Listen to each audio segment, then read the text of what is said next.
President Donald Trump confirmed that he had spoken with Venezuelan President Nicolas Maduro, but did not provide details on what the two leaders discussed.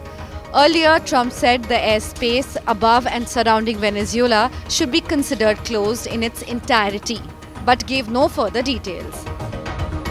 Meanwhile, Maduro made his first public appearance on Sunday, putting to an end speculation with the country that he had fled amid escalating tensions with the US. He was not seen since Wednesday. Conservative National Party candidate leads the Honduran presidential election with 34% of votes counted, according to the country's electoral authority. Nasri Asfura, who's 67 years old, is a former mayor of Tegucigalpa and the candidate backed by US President Trump, his party's last president. Whichever candidate wins a simple majority will govern the country between 2026 and 2030.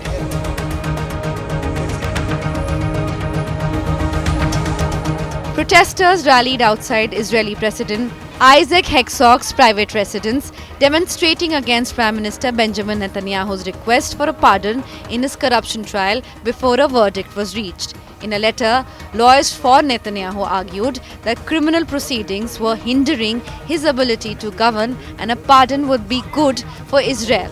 Demonstrators gathered outside Tel Aviv court, where Israeli Prime Minister Benjamin Netanyahu's trial is being held, to protest against what they see as his unacceptable request for pardon for the country's president. Netanyahu has denied the bribery, fraud and breach of trust charges. Israeli Prime Minister Netanyahu submitted a request to the country's president for a pardon in his years-long corruption trial, arguing that criminal proceedings were hindering his ability to govern and a pardon would serve the interests of Israeli society.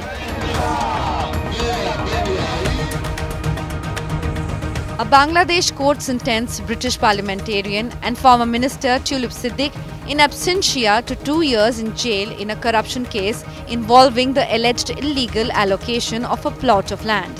Former Bangladesh Prime Minister Sheikh Hasina, who is Siddiq's aunt, was sentenced in absentia to 5 years in jail and her sister Rihanna to 7.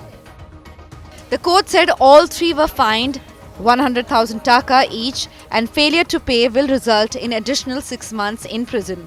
Siddiq, who resigned in January as the UK's minister responsible for financial services and anti-corruption efforts following scrutiny over financial ties to Hasina, has previously dismissed the allegations as a politically motivated smear.